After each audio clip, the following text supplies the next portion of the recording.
Caravan. And subjected to a highly sophisticated form of propaganda. It's just what you need, and not what you don't. Hello. Hello. Good morning. Good morning, folks. This is the second attempt to go live. The first attempt, I forgot to upload the custom title card, and it just snapped a picture of the face. I'm drinking coffee today, and again, I told you these are like a metal with like a porcelain or some kind of cover on it. And just a word of warning. I also have travel mugs and porcelain and ceramic versions of this. So I've been drinking cold caffeine for the past week since I got this thing. TonyCaravanLive.com. I mean, nobody's probably going to get one anyway, so it doesn't matter. But, you know, just remember, metal is hotter than like ceramic. So if you're one of those people contemplating that sort of thing, the word to the wise is sufficient. But Here's what's happening. now normally I would, the weather. I'm going to talk about the weather real quickly. I want to show you something. And you should be able to see this through the screen. There's percentages and other things on the other side. But basically the important stuff is what's coming into focus. And as you can see in my neck of the woods, this is the mid-Atlantic states. It's going to get up to 74 today. It's actually raining this morning and it wasn't supposed to, but tomorrow, Thursday, it's looking like rain. But as you can see, it's like 70s, 60s, 60s. And then from Sunday of next week to Saturday, and basically Sunday AM, we're the nighttime temperatures for those planting like me, we're talking in the 20s and 30s, near freezing. And then it looks like next Sunday we get, which will be in April by then, looks like it gets okay. And if it's going to be like that here, there's a good possibility that, generally speaking, the way the jet stream is flowing right now, it's something you can expect. So it's kind of like March. I've got the Then What t-shirt on. Then What? And that's the title of this show. I got a shirt for every show. I'm just into it. That's my thing. I make my own clothes and they're available online. So I guess what I'm trying to say is that March came in like a lion. We had about a week or so, or we're having about a week or so of lamb, and then it's going to go out like a lion. And I was talking to somebody the other day about this. This is just get into the early morning nonsense, the stuff that I usually talk about.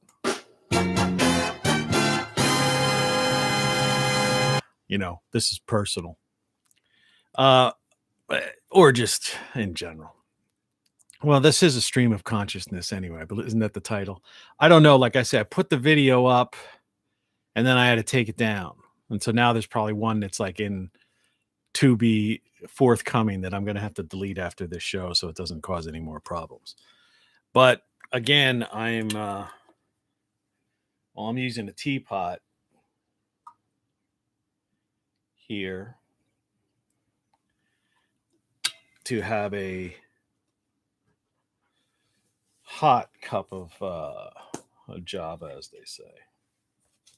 And I'm not going to try to overdo it because I haven't really. And I'm using instant. And I put a little bit of like a French vanilla thing in the first batch of this. Like a cocoa mix. But what I'm saying is that, people talk, this is just a weather thing, because when in other words, people talk about, the climate and all that stuff.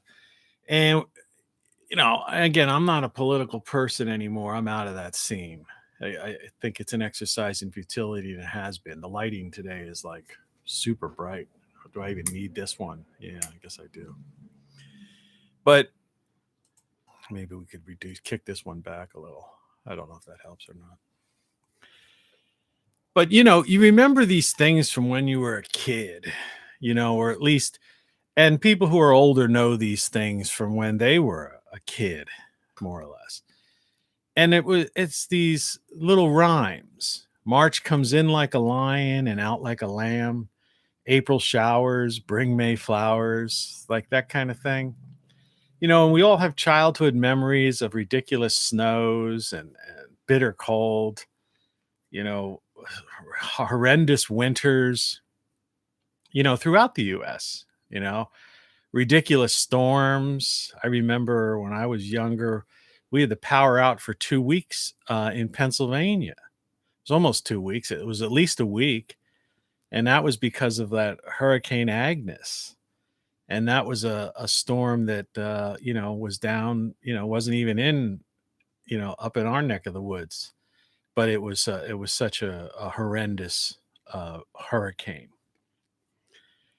And so what I'm saying is that you hear people talk today and they keep saying, "Oh, it's gotten warmer, it's getting warmer, and another night, we're tipping point, all this stuff."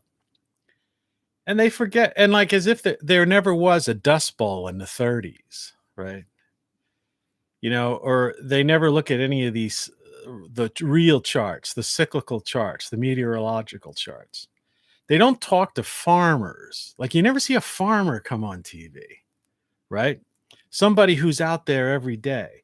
People like me, who's a gardener, who's been gardening, who goes out every day, year after year, and who checks weather reports and knows these numbers. And I don't have one here, but I even have at times kept journals. And like on my Instagram page, sometimes I'll show that it snowed in May, right? And ruined, I think I talked about it, ruined my tomato plants, but I was able to salvage them. And yet they still keep saying this stuff. Like, oh, and like I've tried to say is that they're just not, they don't know what they're talking about. Because March comes in like a lion and out like a lion. And in April, and you get frost as late as May in places that we used to be planting, and whatever, rose bushes were coming out in our backyard or something. And there have always been like ridiculously bad storms. I tried to get into this in one of my earlier videos, but I don't know if people really, they understand the concept of the morning show. So I'm just going to say this straight out so maybe people can get it through their thick skulls, that times, like everything is in a cycle, okay? Everything. And you can't just follow politics as pop culture. I mean, this insane thing that people are obsessed with, the cult of personality in politics. I say it every day, but I to me, it's starting to become so absurd that it's almost, it's mass insanity. It's the way I think I'm viewing this right now. I think the whole indoctrination. Yesterday, I talked about how they put infants in daycare, you know, at age 1 or something, before they're 1 years old. And then they warehouse, when you get old, they warehouse you in some kind of facility. And it's from indoctrination as in your youth to propaganda in your adulthood, to be basically being imprisoned. And depending on how much money the people got out of you, you either end your life in a gilded cage, or you end up your life pretty much in a prison. But it's still a cage, a prison, and your whole life is pretty much spent in a cage, right? In some sort of room, being indoctrinated as a kid, in some office building, in some thing, being in going home and having propaganda and being forced to, to be part of some kind of, uh, cookie cutter neighborhood and cookie cutter life and cookie cutter, consumer group. Then they take everything you got, sign it over, and how we're going to warehouse you in some kind of place. And then meanwhile, these little people are out there, these girls, these Greta's and stuff. Well, pro did this, we got to do this, we got to do that. And while we have a beautiful world that's really out there, like they must have never gone out and see. I traveled the world over. It's a beautiful world. There's so many places. I mean, it's mind-boggling. This planet is so green and ocean so vast. I've flown over the ocean. I think I clocked well over 100-some-thousand air miles. And I've been in almost every state here, and I've been across, I've been in Europe, and I've been over the Atlantic and over the Pacific several times, And everywhere I go, all I see is green, green, green. Right. And beautiful landscapes and all this stuff. And in recent years, I've seen those landscapes not be destroyed by some kind of CO2, which makes the world green, but by these poles of windmills. Then, well, they raise people's rates and kill birds and stuff like that. And that all these factoids that we know as fact. Cat managed to go in the litter box. Perfect timing. Like March comes in like a lion, out like a lamb. All these age-old things that just used to be true. It's like, no, man, it's colder. It's colder everywhere. And storms have always been around. It's just that nobody lived in those swamps before. People didn't live down there. That's a great, I don't forget which video it is. I wish I could put a link to it. And I hate to be repetitive, but it's a stream. This is a stream of consciousness. So I'm just going to say it. Yeah. How much can you say anyway? Right. Life, like I said, life isn't that complicated. People overcomplicate things, especially the ones that try to mess with your mind. Facts are facts. You can't go against facts. Reality. See, they don't look at that spot, right? They've never seen that, never been there, right? They don't understand it, and it doesn't even appeal to them, right? Greta doesn't want to sit in that little see that little greeny grass area right there? Imagine me. That would be a great place to just be kicking back, laying back on that grass, sitting up every now and then, hearing the sound of that surf. That would be, I could spend the whole day there. They would rather be out. Where's the latest protest, right? We must do this. Green New Deal, pass the Paris Accord. It gets to be so, it would be comical. Well, it is comical. That's the way you have to look at this. Actually, it is comical because they're not going anywhere with it. It's all a ruse anyhow. They know it themselves. And if they don't, then they've got, serious mental problems. And that's what I think it is. I think you're dealing with mass insanity right now. From several generations of people indoctrinated, moved into propaganda and warehoused, the move from cubicle to cubicle to cubicle, just passed on from bureaucrat, to bureaucrat. People that have no idea of reality. And like I said, people that don't understand. March this year is going out like a lion, not out like a lamb. Okay. And last year, guess what? It did the same thing. Last year and 2 years, there's last frost. I had frost in my garden in second week in May. And I follow other people in like the same, what they call their zones. There's certain growing zones and things like that. And that's how I even got started in this stuff, because I didn't grow up as a farmer or a gardener.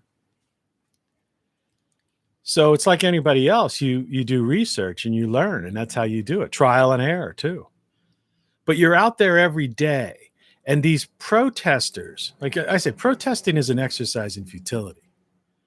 But these protesters aren't out there.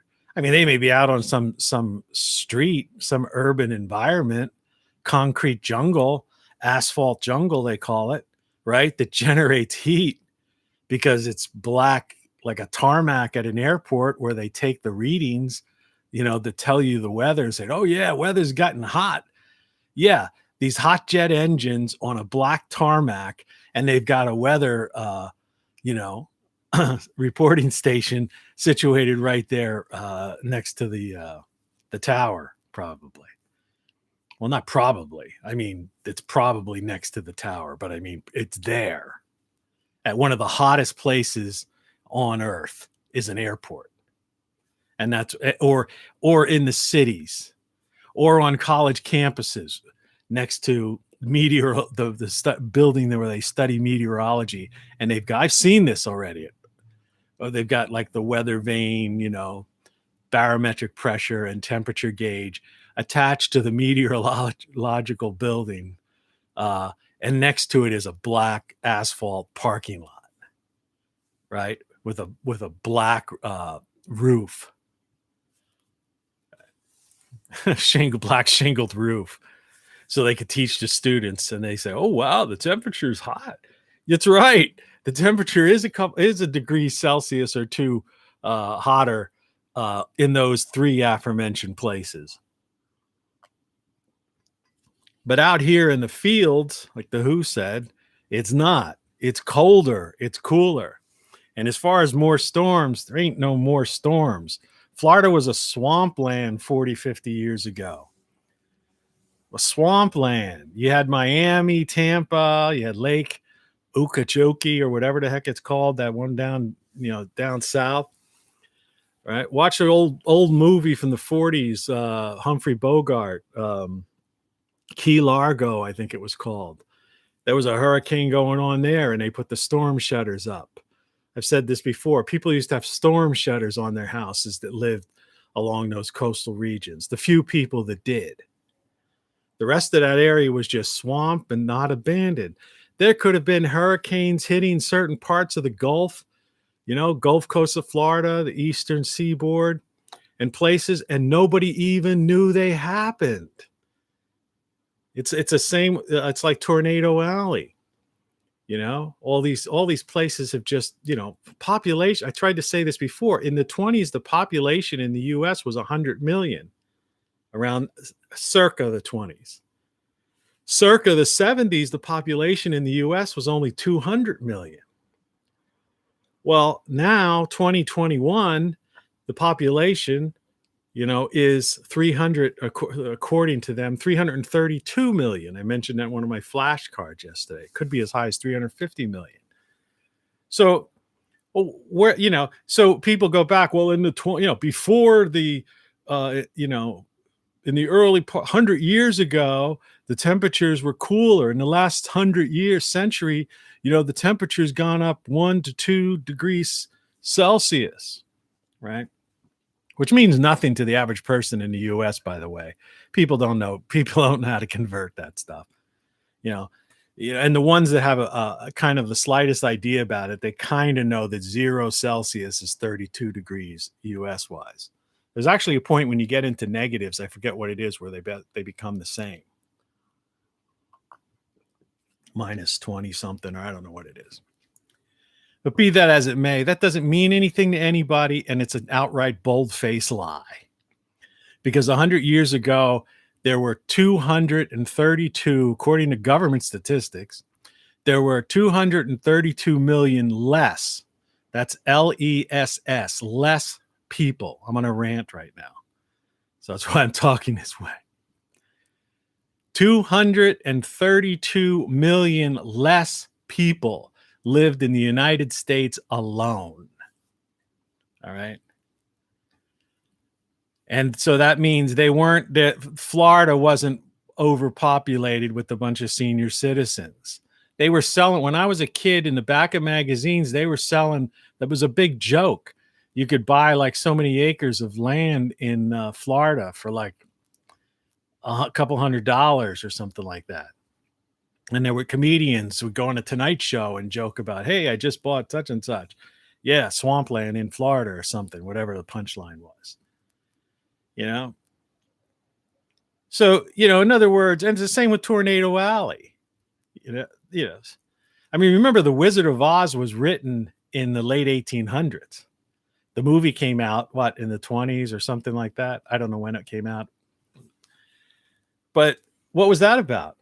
A tornado in Kansas, Tornado Alley. It's like people have this, like, they watch stuff, they see stuff, they hear stuff, they could see it with their own eyes, touch and feel it. But if Greta's out there with a protest sign or somebody, they're like, oh yeah, we need to. And I'm going like, come on, man. The fact of the matter is, when you have increased your population by 232 million people and suddenly populated Tornado Alley, populated swampland and Gulf Coast areas, right? And and you've seen it. This is the real kicker. And it's a tragedy. I mean, these storms are tragic when they happen, if anybody lives there. But the real kicker is when those tornadoes come, it's like it just wipes through there and then it's gone. And I lived in the Gulf Coast of Florida for a while. I didn't live through a hurricane, but I lived through a strong tropical storm, and I have footage of it. Because I took the picture of the camera right out my window, because I had these big windows, right? And those palm trees were like, because it comes in. It was coming in this way, and everything was swaying way down like this. And then all of a sudden, it was like calm. It's the eye of the storm.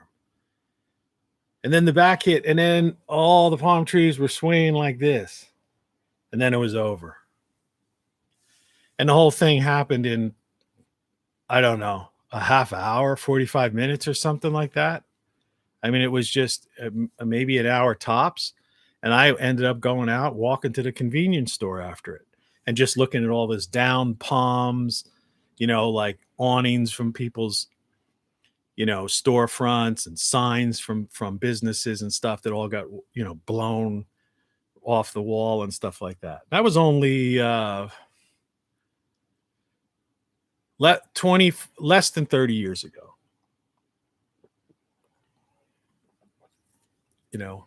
Watching those things. And what I'm trying to say is that something comes in like that. That whole area I lived, half those places, I wouldn't say half, I would say the majority of the buildings that were there weren't old enough, to go back far enough to where these so-called, Green New Deal people talk about as if the temperature has risen and CO2, has increased. Which means they were having storms down there and nobody knew. They come in, they come out, and that's that. And all that's left are some palms on the ground. A next light storm comes, pushes the palms away. It's, whatever. People have no idea. The Earth has been here for 4.5 billion years. And depending on how you look at it, no one knows. But, in this interglacial period is when this version of man has risen. For all we know, there could have been another civilization in the last interglacial period. In other words, the Earth's natural state originally, once the Earth cooled billions of years ago, the natural state of the planet is an ice planet. That's the natural stage. This planet is frozen over way more than it, and so the rise of this civilization that's on its way out right now, falling fast, is just in between ice ages. That's the way it is. It's all grand cycles. It's cycles over cycles. There's small cycles. There's 400-year cycles that we're entering into right now. That's why the Earth is actually cooling. It's a 400-year cycle. But that happens to be coinciding with like a 12,000-year cycle, right? And then there's these other 1,000-some-year cycles. There's a 1,000-year cycle thrown in there. And all this evidence is in the archaeological record. It's in ice core samples. I mean, it's all out there. And these people on news, you know, people put a headline or a meme, or some doofus goes on 60 Minutes or something and just makes some statement. And people are like, oh no, we got to like get rid of every airplane, every car, everything. We go, oh, if it goes up 1 more degree Celsius, that'll mean the end of man. If it goes up 1 more Celsius, I welcome it. I pray to the weather gods. May you please raise our temperature 1 more degree Celsius, and please give us 0.001 more percent CO2. Up that CO2 level, because it's 0.004 now. I want it up 1 more 0.0011%. That way we'll get even a greener world and more crop yields and more fresh oxygen to breathe. And we might become bigger, stronger, and better, like the animals were when we had a more oxygen-rich atmosphere. People are fools. They don't know anything. But yeah,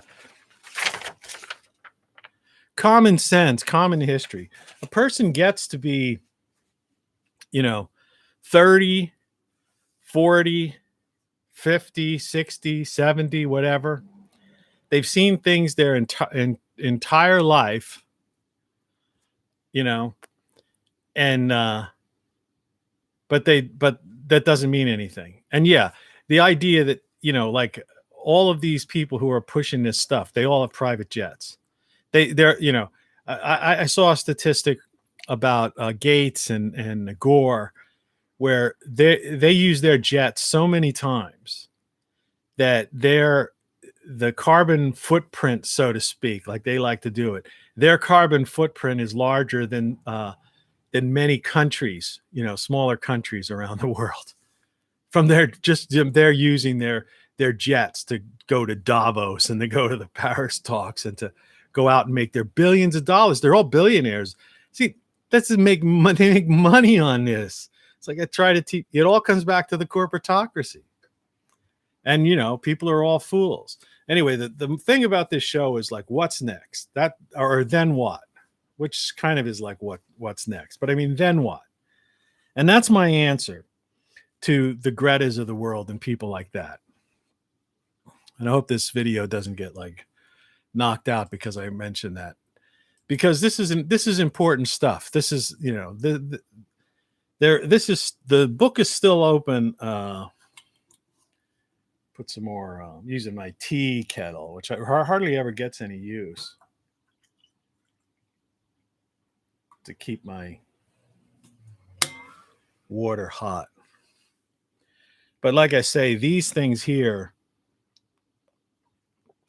I wouldn't necessarily recommend the metal ones if you're going to be drinking really hot stuff out of it. I think they're more for a cold beverage or something like that. I'd get the ceramic or the travel mug. But yeah, get that out of the way. Let's get this show on the road. I had to rant on that because I was, personally, I was disappointed when I saw, because I've started to do some planting out in the yard, though they're cooler weather crops. So I put the potatoes in the ground. It doesn't matter if there's a frost. The potatoes are in the ground and they're covered with like burlap. The ground's covered with burlap. I put radishes in, which doesn't matter if there's a frost or two. I've got a cold frame, old storm window, and burlap over that too. And I have kale plant. I have other plants that survive through the winter. They just kind of go dormant, like kale and things of that sort. And I put carrots in. Carrots the same way. I put carrot seeds in, covered them with burlap. Actually, and on top of that, over that, a storm window, which was, they call it a cold frame. The idea is to catch the frost on top of the glass, or whatever you cut, or the covering, or the burlap covering, or whatever. And I even put some peas, snap peas, in yesterday too. But I covered that with like black landscape cloth. It kept it down, put some rocks to keep it in place. And what that'll do is that'll bring, even in the days when it's sunny, like I noticed on, like, as an example, excuse me, if you look at where my finger is on this Monday day, right here, it's the second finger down, where it says it's 48 degrees in the daytime and it's going to get to 33. So that's a frost overnight. And that's 48 is not really a good, a good temperature. But as you can see, it's mostly sunny. So the idea at that point is, whether it's a cold frame that's going to act like a mini greenhouse and trap in that heat, or it's black, this black landscaping cloth, which, like I was trying to explain with the tarmacs, where they take the weather or the city, how cities create their own climate too, because it's all street buildings, HVAC systems exhausting this stuff. The high concentration of people, that it'll absorb the heat and make the ground warmer, so that when a frost comes, it's like, if you notice, the later in season, that when you do have a snow overnight, it snows, say, a half inch or something, it won't, or a better thing is in the fall. If you notice the first snowfall, if it's just like, overnight it snows a half inch or an inch or something, you'll notice that the streets and the sidewalks don't even get covered. The only areas that get covered would be like the grass, the green grass and stuff like that, because that asphalt and that stone has absorbed so much heat from the summer, and that the sun that's still strong at that point, that when the snow hits it, it's just, it's not gonna, there's no way.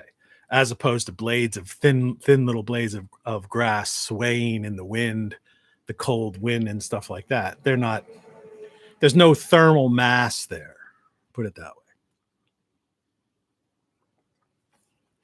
And what I don't like is that I'm no expert on this, but I'm somewhat of an expert on it, just because I've studied it and I've lived it every day, and I've logged down days. And like I said, I have an Instagram page where I'll show where it snowed last year or something like that. But these other people, they just talk. And if it says so in a meme, it must be true. Or if the Washington Post puts a headline out, it must be true. Well, what does that 24-year-old person who works for the Washington Post or the New York Times or MSNBC know, right? How many years have you been spending every day outside? How many years have you spent looking at the forecast every day? How many years have you spent living in New York City and Washington, D.C. and Philadelphia and Los Angeles, and traveling over to Europe and traveling over to Southeast Asia, right? How many times have you done that? Right? How many years have you grown your own food? Well, it's like that old commercial about Lincoln, right? Well, what are your qualifications for this job, Mr. Lincoln? Well, I read a lot of books, Yeah. The problem with these people, they're reading a lot of books. You know what books they're reading? Like the Communist Manifesto and books written in the 60s on how, revolution, right? That's the books they're reading. You could, they talk about that on their shows. What they don't understand is that we went through the civil rights movement, the feminist movement, and all those movements in the 60s. And by the end of the 70s, by the end of the early 70s, Vietnam War was over, right? Feminist movement was over, and the civil rights movement was over. And the next thing you knew, we were by mid 70s and stuff. Music was classic. It was R&B. It was like pop music. That was pop culture. People weren't, Helen Gurley Brown and all that stuff. I mean, see, youth is a very dangerous thing. I mean, I was a naive person when I even talk about my books, my first couple of books. I know my third or fourth book, whatever it is, that handbook. I totally disagree with half the stuff I was writing in there at this point in my life. Because at least I had an open mind and I kept moving forward. I was willing to learn. So it's not like I blame these people in one regard because they're bombarded with a certain ideology. But there comes a time in everybody's life. Yeah, Rules for Radicals is that book. And that they read, that's like popular among all these, these movements. But there comes a time in your life where you have to basically become your own person. You have to become your own person. Otherwise you are what they call an NPC, a non-player character, or you're just, you're just a soulless, what I call, a soulless robot. No conscience, or no consciousness, I should say. You're just a bot. You're what the argument in my last book is all about. In other words, this idea of the hard question of consciousness, where there's even the neuroscientists and people that study the brain, they don't understand where consciousness comes from. They talk about it. They try to say, oh, well, it's the brain that gives rise to consciousness, but they have no idea how, right? And so this is being discussed, right? Today it's being discussed among intellectuals and academics. This problem is not solved. It's an open question, the hard problem of consciousness. And what we have are too many people today that are just walking around using their biological brain. In other words, what's the difference between them and an android? That's why I get so crazed sometimes when I think about Google's DeepMind project and Elon Musk's, drilling a hole in the brain and putting in these things and all this transhumanism, right? That, this idea of man merging with machine and becoming immortal and living in the cloud. Until, if you go back to my title card, till the sun has a solar event like the Carrington event, which occurred about a little over 100 some years ago. And they've discovered there was one that may have been even worse that occurred even 100 some years prior to that, finding records of that, which means, forget the 400-year cycle. There may be a 100-year cycle of solar outburst, then the 400 years, then the 1,000 or 2,000 years. And then there's the 12,068 years and then the 26,000 year cycles. I mean, remember, this is like, believe it or not, and however you want to look at it, it's freaky, but this is like a clockwork universe we live in, and a clockwork solar system and a clockwork galaxy. It's scary, It's just like this, like I've said before, the moon, the one side of the moon always faces us. Isn't that a coincidence? Isn't it a coincidence that the moon just happens to eclipse the sun is at that distance, right? I mean, it's almost, there's been news in recent weeks about the Antikytherian device, because some people have taken CAD drawings and, restructured this thing, and found out it's far more complex than people realize. And the question was, in other words, this is something that's several thousand years old, right? This device, this mechanical computer, right? Calculating device. But it's built finer or as fine as a modern day Swiss watch. And the question, one of the first questions by one of the people on the team doing this was like, if they had this ability to create this thing a couple thousand years ago, why didn't they invent clock? Why weren't there clocks? Or why weren't there anything else like this? You know, is this some object, and it's quite, I don't want to get into the woo woo thing, but the idea is that, was this one of those things from a previous civilization that just happened to be, found in the Mediterranean? Left by a time traveler, left by an alien? Who knows? Yeah, this is the detail of this clock, of the Antikytherian device. Check that out, particularly the new CAD drawings, the computer renderings on this.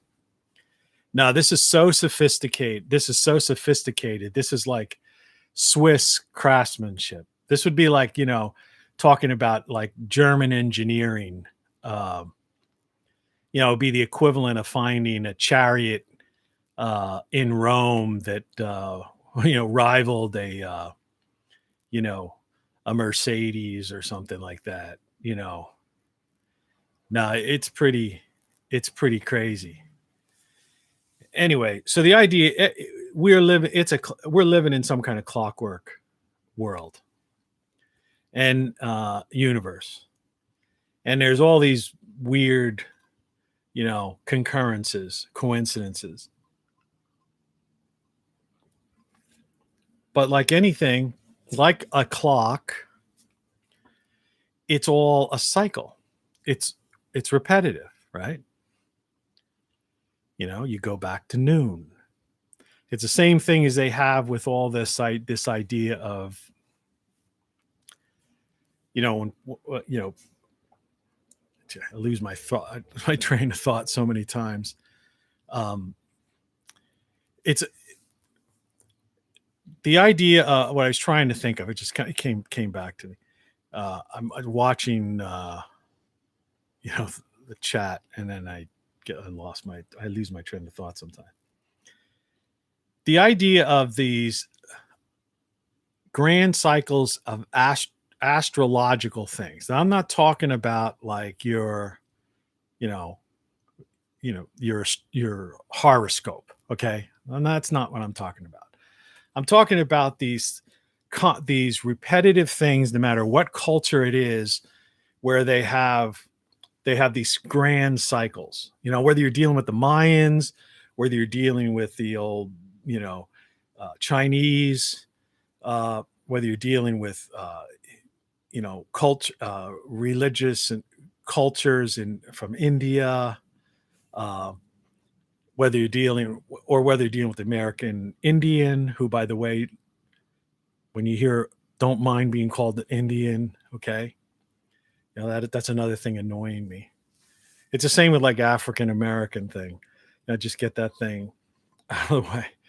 It's like I would say 100% of the Black people I've ever known and know to this day, I've never had one of them refer to themselves as an African American. And quite frankly, if you're a half decent person, I don't know what just happened to my system, just freaked out. We just referred to them as just some dude or a person. So it's like, that's another thing that just annoys me. Like these people that try to create these racial divides and the social divides and all this kind of stuff. And the average person is like, what? What are you talking about? Yeah, I'm using Apple TV for this busted for my backgrounds right now. See, what I was doing before is I could, if I switched, I don't like to use Wi-Fi. So my computer, this one that I'm pointing at, like I'm pointing at you, is hardwired, right to my modem. Now I could turn this on Wi-Fi if I want to, because it has that capability. But in order for it to work properly, I have no idea what happened. So, pardon me here. It's like they knocked me off. 199 minutes. But what I was doing before, yes, resume. You see how many how the technology. This is one of my other things. This will go with the stream of consciousness. I mean, this video might turn a lot of people off because it's all over. But sometimes I like to just.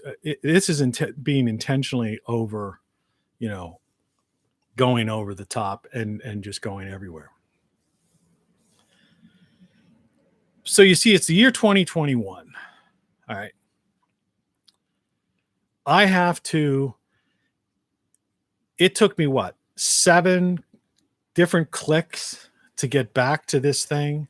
Second of all, the thing just like flipped out for no known reason, right? Third of all, you have to be on, even though it's the same modem, I have to be on Wi-Fi because that's on Wi-Fi only. Well, actually, that I could hardwire into that. And I bought a 1995. Again, with the 95, they have to put on the price tags of everything. So that's just saying it's $20.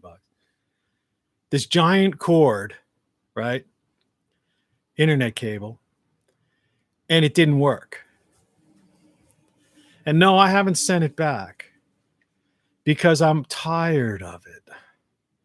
I'm tired of the few people that still have jobs, that aren't the robots, going through the Amazon, aisles where those robots, they have these like scissors like things, take them up, scans the barcode, slides out the product, right?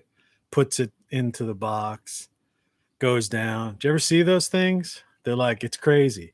I mean, you've seen the Roomba little toy thing people have to clean their carpet. I don't trust those things. I mean, to do a really deep clean. I guess unless you buy the top of the line one. But I've seen one at somebody's house one time, and it's like sweeping it's almost like sweeping your rug with a broom. With some mild suction or something. But anyway, it's that concept. Except they're the real things. They're the big things. And then they fill the order. This is all filled electronically. That's why these immigrants coming in the country, they don't understand. There are just no jobs. There's no jobs for humans. So the humans that they do have at the end of where the robots like bring this stuff to shipping area, which basically it's already pretty much in the box, so to speak, or whatever. I guess their responsibility is maybe they are quality control or something like that. But wherever they find these people to do these jobs, they constantly screw up. And there's nobody testing that. Like when you buy a cable, all right, there should be a thing. It's like buying any kind of electronic thing. There should be a point where someone puts it in here, and a light turns red or green to say it works, right? And then puts it in the box, right? I mean, that's how things used to be. And they don't do that stuff anymore. They don't care.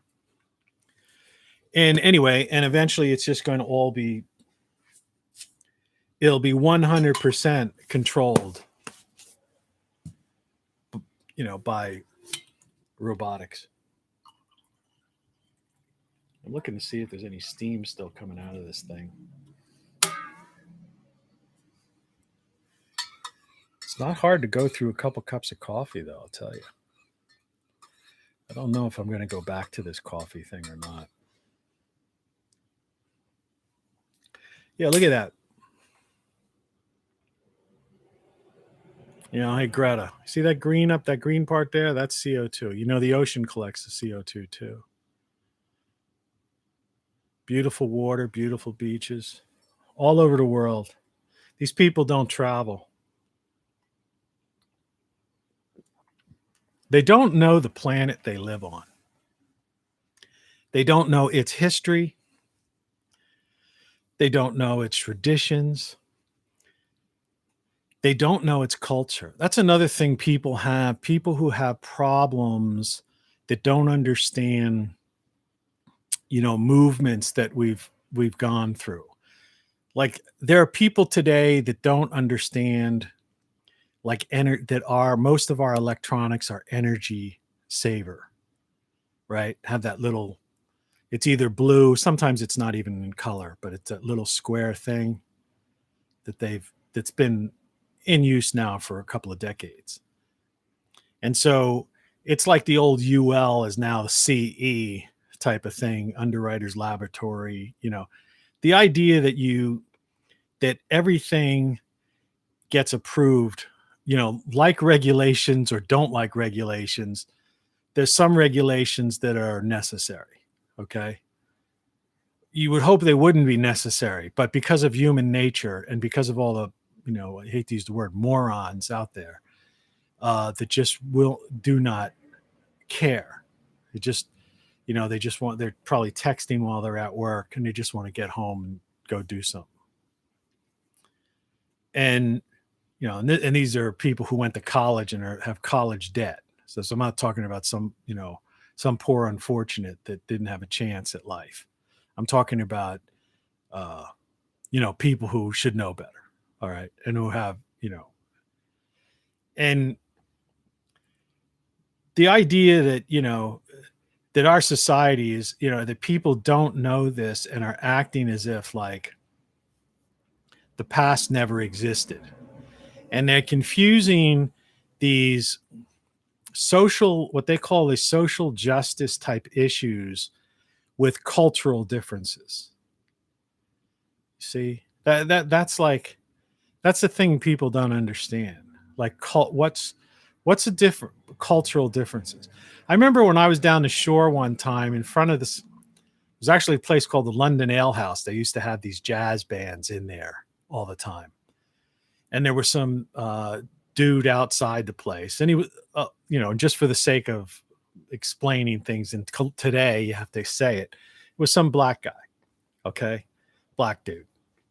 And he was selling dashikis.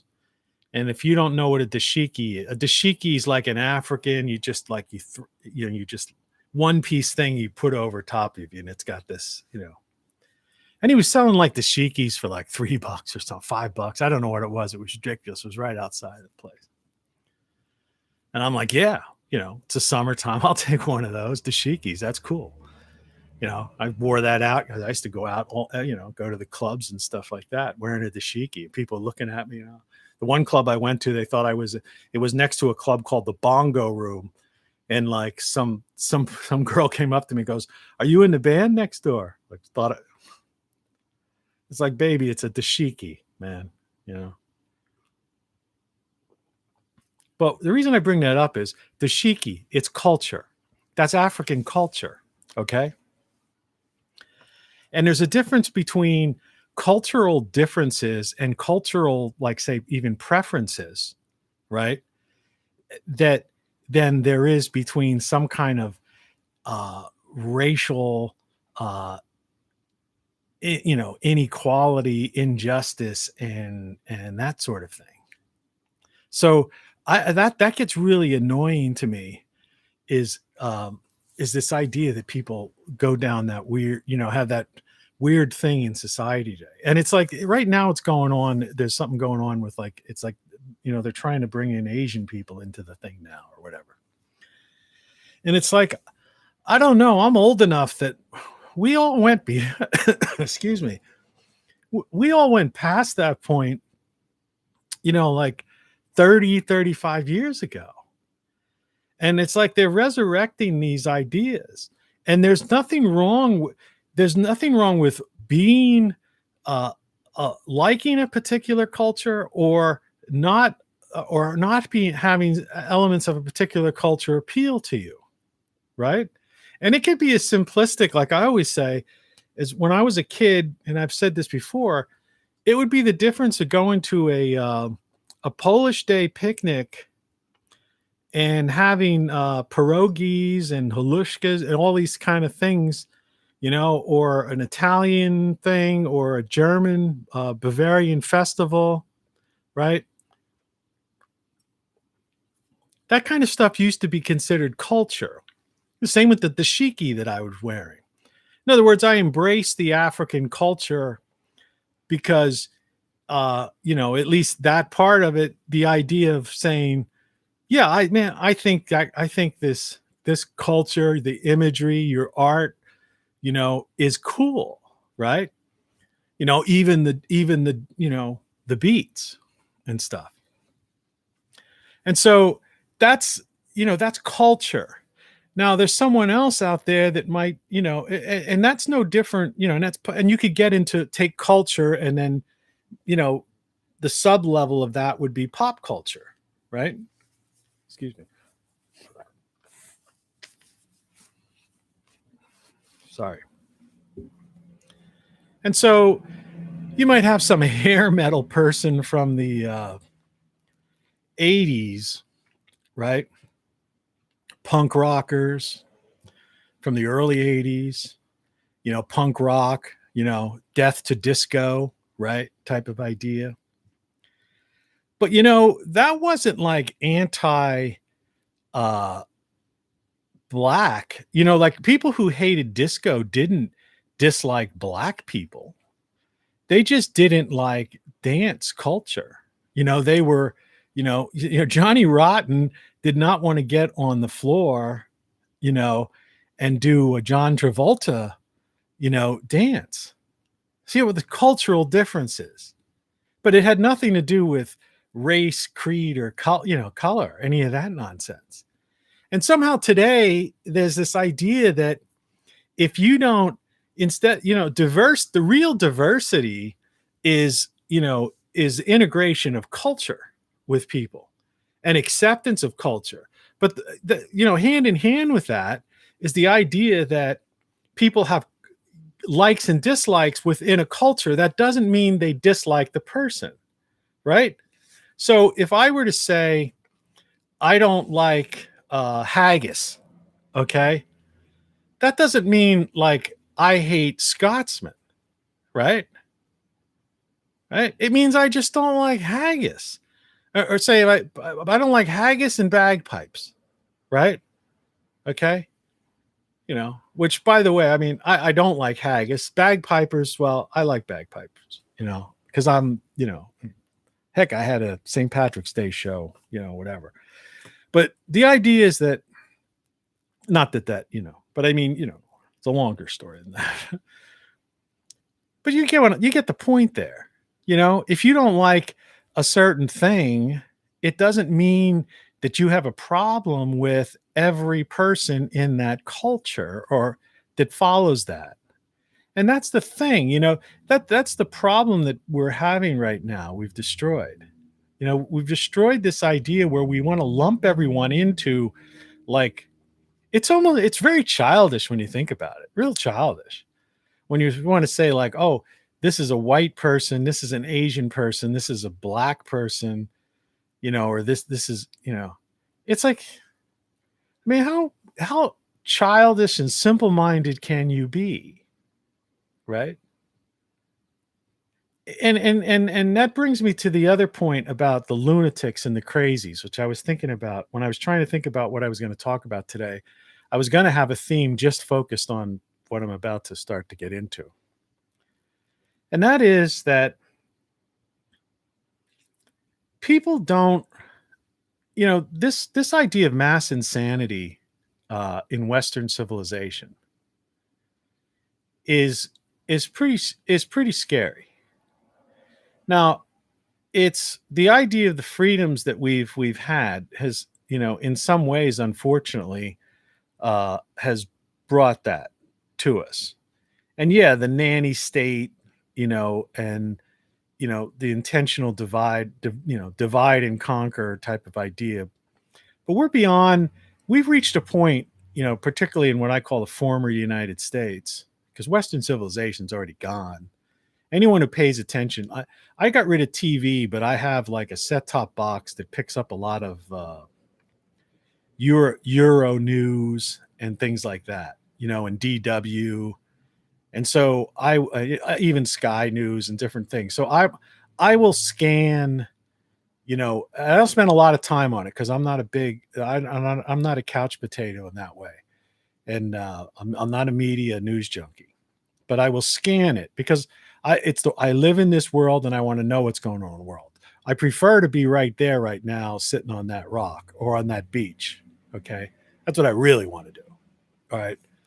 But in the absence of having that freedom to do that, or even being in my own backyard in my lounge chair, laying in the sun, listening to my music or whatever. The idea is that by just giving total free reign to everyone and not paying attention, that these totalitarians, the authoritarian state became the nanny state, all right, like taking you from cradle to grave, all right, in some way, shape, or form through indoctrination, propaganda, or warehousing you into some, place where they take all your money and then treat you like you're a child. That's the number one thing when I talk to very old people. I'm talking about people in their mid 80s to 90s, and who still have sharp in their brains, and who are in either a long-term care facility or something of that kind, or even on their own kind of. It's like what's annoying to them is how people talk to them like they're babies, instead of like the American Indian way. I was watching a chief, I forget the guy's name, on YouTube, talking for about an hour. Some guy, I wish I could remember his name, but he was talking about like the 6 tribes, and like, some peace, 5 tribes had this peace thing 2,000 years ago, agreement 2,000 years ago here in the Americas and stuff. And the different philosophical views of the world and life and all of that stuff that these indigenous people have had, and how it contrasts to West. And one thing that is in that culture is that the elders are the most respected and highest elevated, within that culture, right? And again, to just say these lines that you've heard your whole life: with age comes wisdom, type of thing, which is so true. When I was, that line, when I was a child, I thought like a child or whatever. When I was younger, I was an idiot. I admit it. I mean, well into my, my late 20s and stuff. I mean, I was a goofball. I don't know how I did what I did. I mean, half the things, I guess somehow, there was enough things going on in the subconscious that, that I made some right decisions and this, that, the other. But generally speaking, you grow as, with age. And the idea that we treat our elderly, not only do we not respect their wisdom, their knowledge, their accumulated knowledge over a lifetime, but then these caregivers, right, that get called heroes and get elevated higher, are talk to them like they're babies. If you've got an 85-year-old woman who's lived a full life, don't talk baby talk to her, and you're a 27-year-old nurse, right? That woman's got more life experiences and more knowledge that she could impart to you than you probably in this current world will ever experience, right? The wisdom of just living. I notice even in animals, like, cats and dogs and people who have pets and stuff, they're kind of locked in. They're like, their brains are about the equivalent of children, small children, and people, I'm not, I'm not a veterinarian. I don't study animals, but like I say, I research and read, and I get, so I will read a paper that someone's written about this, a doctoral paper or a published paper in a journal somewhere, not the internet, not some internet stupid thing. And I don't know, I don't remember the exact, because this hasn't been a thing I've been into, but I don't remember the exact age or whatever. But I think dogs are a little bit smarter than cats, not much, but it has to do with age. And they're all like somewhere in the age of like 3 years old in comparison, comparable to humans. Their brain development, so to speak, is somewhere in that 3 to 4 years old, or somewhere in that range. And it may even be between 2 and 5 years old, but I don't think it goes as high as 5. I mean, you could teach tricks to an animal. Ravens, crows, parrots, a lot of those, other things are also, highly intelligent, and their brain functions are as high as like children. The brain of a crow, for example, is actually in the percentage scale of its body, and even the way it looks, is quite similar to a human being's. And believe it or not, a crow can actually talk, and they have all kinds of things. They mourn for the dead. They work in groups, and do different things. It's like they're very interesting. And let's not even get into the dolphins or the whales, because that's a whole different thing.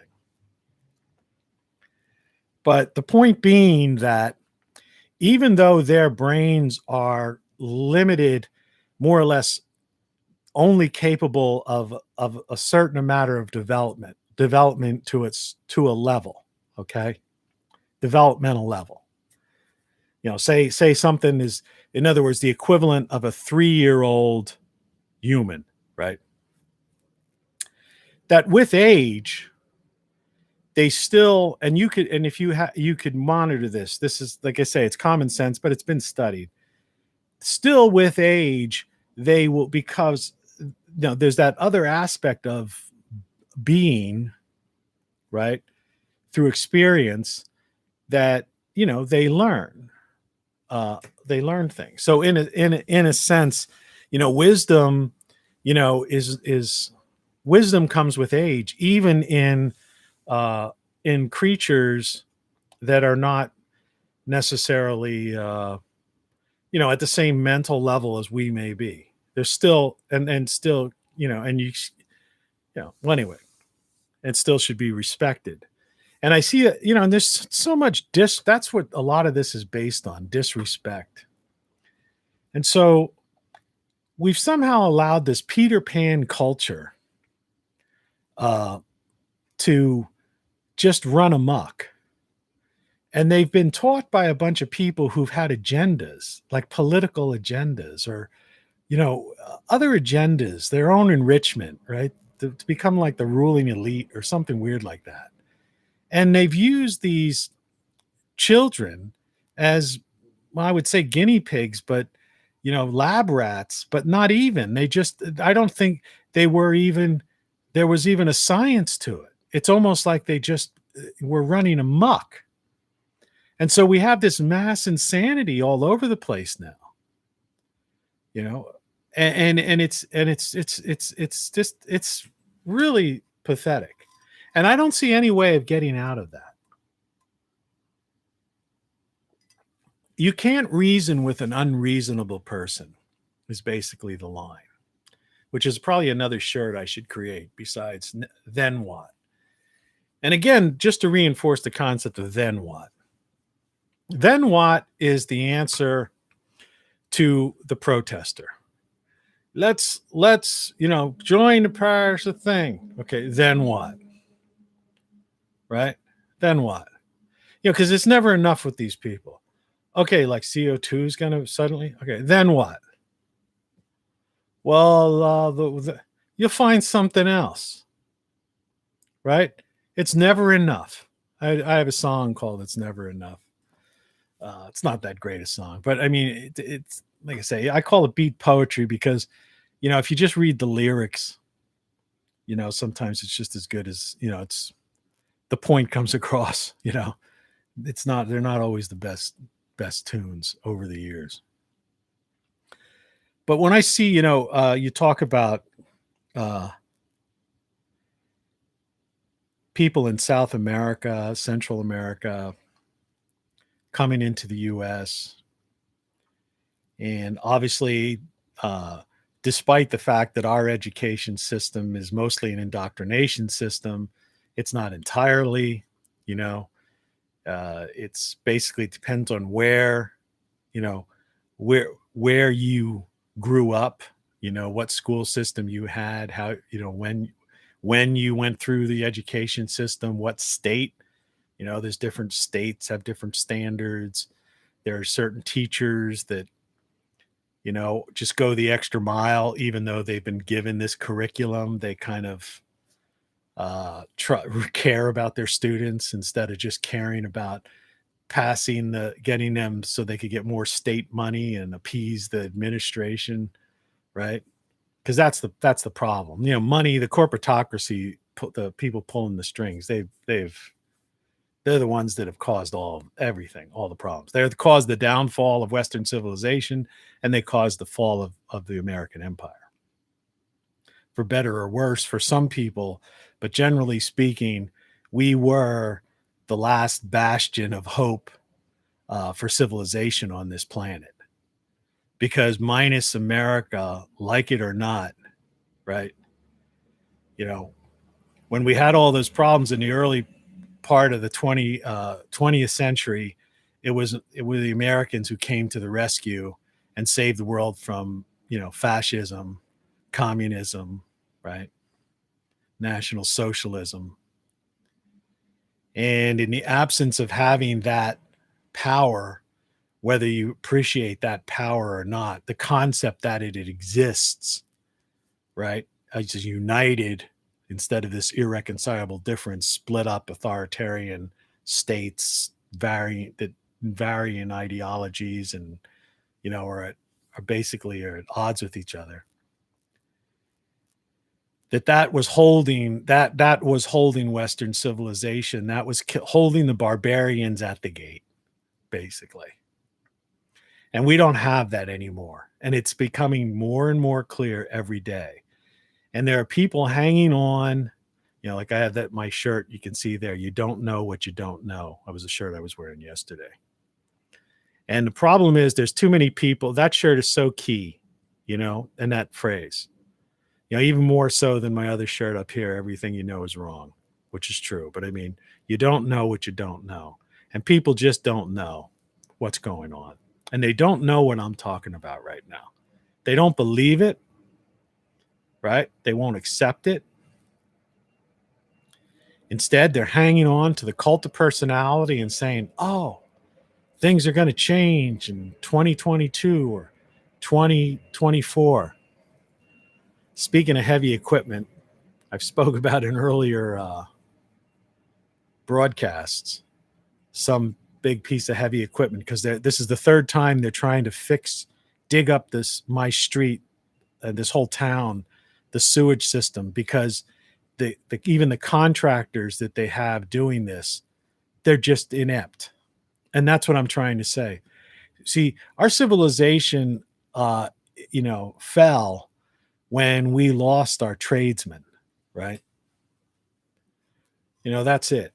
And you know,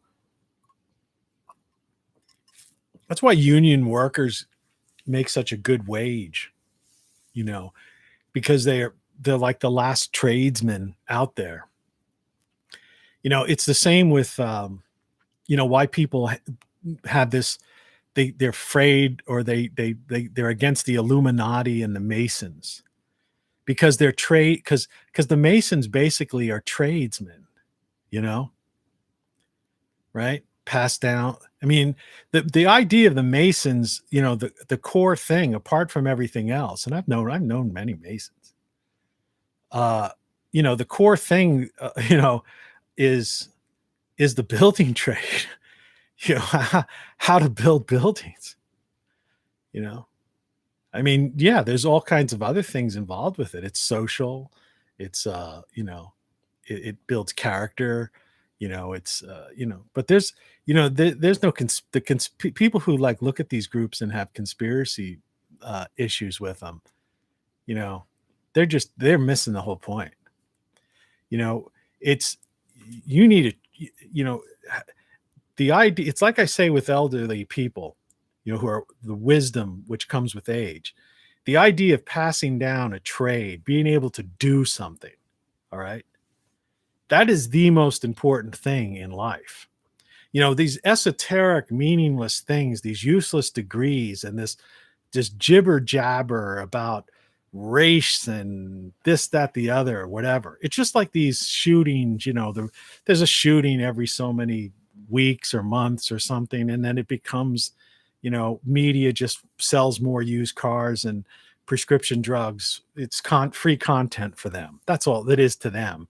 They pretend they're covering it or as if it's some important issue. But the reality is it's just free content, an excuse for them to get these news junkies glued to the TV screen so that they watch the used car ads and the pharmaceutical ads and whatever other garbage they're selling, some other stupid thing, But the fact of the matter is this is just because of some insane person, right? Right. Mass insanity. When you have mass insanity, which we clearly have in this country right now, I mean, people are crazy. And it has nothing to do with ideology. It just has to do with they're just downright nuts. That a certain percentage of them, and it's a small percentage, but when you have 332 million people, like I try to explain, people don't like put this in their consciousness. The law of probability and statistics is that when you have 300 plus million people, there is going to be this act, this crime, this thing, because they're statistical anomalies almost, or not even, or statistical probabilities, I guess, not even anomalies, but they are anomalies. But I mean, with that big a number of people, this stuff happens. It's that classic thing.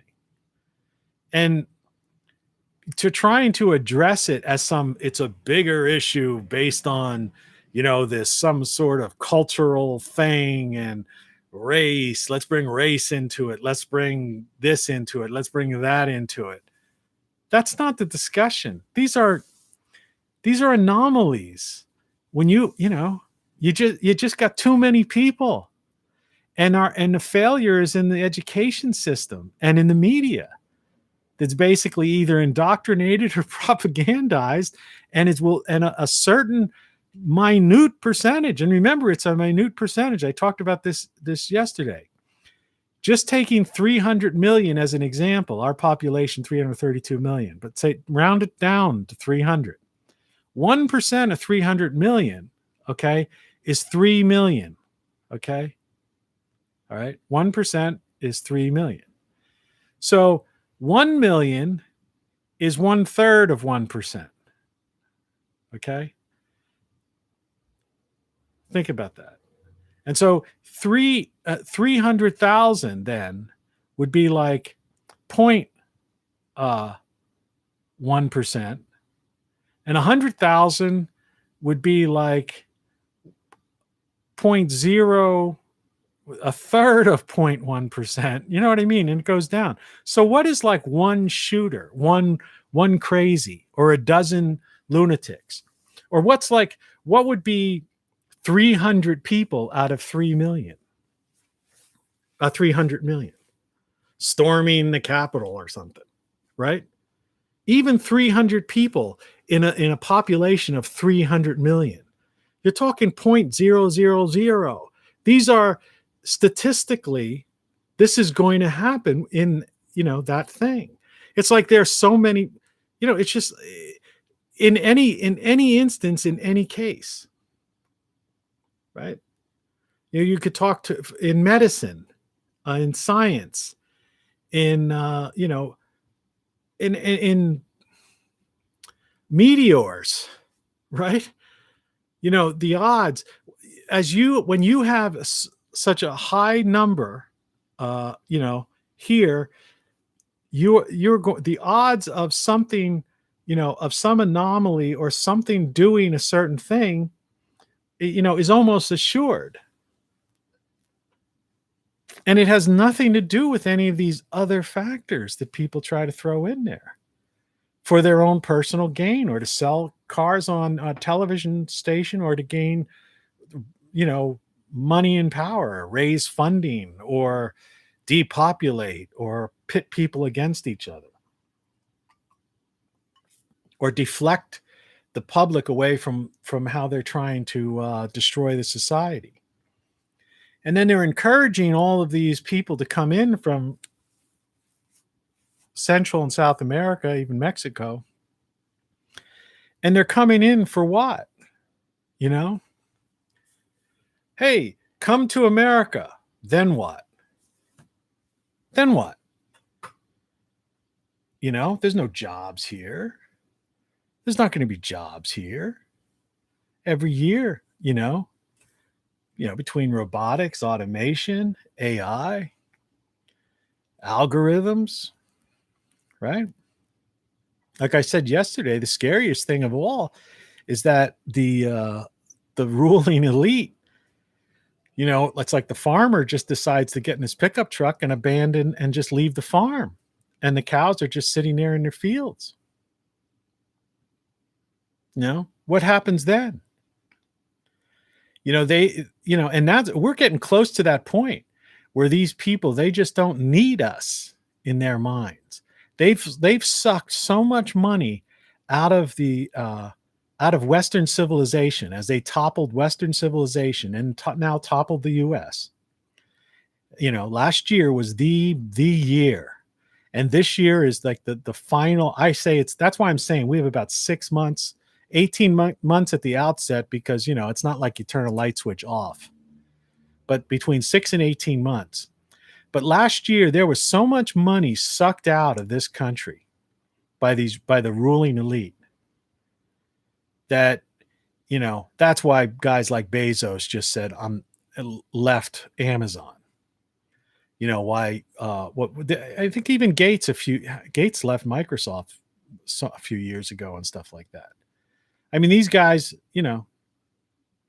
so they're just into, fiddling around with things and different stuff. But the point is, eventually, once this country disrupts into chaos, dystopia, as I say, which is already happening in the cities, if you really want to understand something, you got to watch. Like, beauty of YouTube is that you can watch these people like me, even like me, that can talk about a specific thing in a specific area. So even if I'm just bringing up weather, or gardening, or contradicting certain things from my perspective in my neck of the woods, as I call it. I was watching a guy I watch sometimes in New York, some computer repair guy.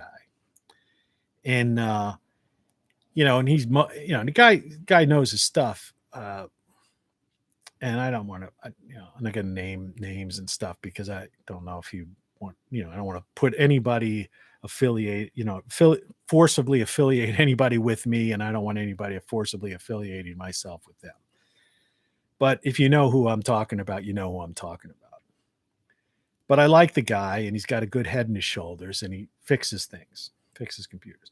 But every now and then he talks about New York City, and he gets on one of those bikes they have in New York now, they have the whole bike lane and stuff. And every now and then he'll drive around and he'll show, all these businesses, they're out of business. And he'll talk about the price of real estate, how it's out of control, and how the government there is, almost encouraging people to leave New York City and different things like that. And the point of this is that, there's people like that all over the country. I watch people in some southern small town, or somebody in a rural area, or somebody in California living in LA.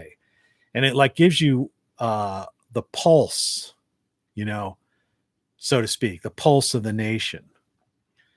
And that's an important thing to do, because unlike these people, this is my example of the protesters. Imagine the sign here, the cardboard sign with the magic marker. We want this, we want that, change this, that. Exercising futility, by the way. I'm totally against protesting and all that kind of stuff. It's exercising futility. But the thing that those people holding up those signs don't realize and don't examine is they never take the pulse of the country they're in, or the state, or the city, or the world for that matter. They don't really look around. They're not that well traveled. They're insulated. It's like DC, the inside the Beltway. Like I say, I lived in Capitol Hill, lived and worked there. It's like New York City. I lived and worked there, right? You have to, if you don't have that perspective, and it's not about, oh, I went to a conference in, Oslo, so I really know what it's. Hey man, I vacationed in many places, and I don't pretend, that I know anything about that area just because I vacationed. I might have been at this spot on that merry-go-round there, but that doesn't mean I could tell you take the pulse of what's going on in the community that's off screen, right? No, now it's a different story if I worked that that Ferris wheel, or lived in that, maybe that's a lighthouse back here, lived and worked in that lighthouse for a couple of years and got to know the townsfolk and hung out in the local pubs and, had those conversations. The things that the lockdown, they tried to, that's one of the things about social distancing and lockdowns, because they knew what originally built the country and freedom was people gathering together and being social. I think I talked about that before. This is a total stream of consciousness, flow of consciousness. The oldest people in the world, the centenarians, the one thing they all had in common had nothing to do with physicality. Didn't have to do with their weight, their diet, exercise, any of that stuff. They couldn't find any major correlations between, and they literally, the intense studies from different parts of the world, even in the US, there was one done. But the one thing they found that there was a correlation between was being social, and had nothing to do with social media or anything like that. I mean, literally, they gathered. They had a sense of community, community of being together, being with other people, because we're social creatures. And this whole idea of the lockdown and social distancing and things like that was to prevent us, because that's the one thing, that's the power we have over the ruling elite. And again, look at that look at this beautiful green world. Look at this beautiful water. Look at these scenes. This is the world. See, that's the real world. That's the world. That's what it really looks like. It's not like these urban things that they'll show, like, oh, look at Baltimore and this thing. And, and there's some people that go out there and try to clean up these neighborhoods, and, and more power to them. And it's great. And, if I lived there, I'd probably, and they were doing one on a Saturday, I'd probably go and join them and help them bag up some of that trash and scrub some things up. I'm all for that. But don't pretend that there's more, because there's more of this than Baltimore's and in inner city Chicago's, where somebody being shot every night or every weekend. There's a couple of people being shot and stuff. Is horrific and unreasonable and unacceptable as that stuff is. Okay. The fact is, it's a failing of our education system to let people know that we all live in a beautiful world and make people have an appreciation for this. And that has nothing to do with like 1 degree Celsius. Okay. Absolutely nothing. Nothing. And it's the same with this social justice nonsense. Most of these issues are either cultural differences people have that has nothing to do with hatred or any of that kind of stuff.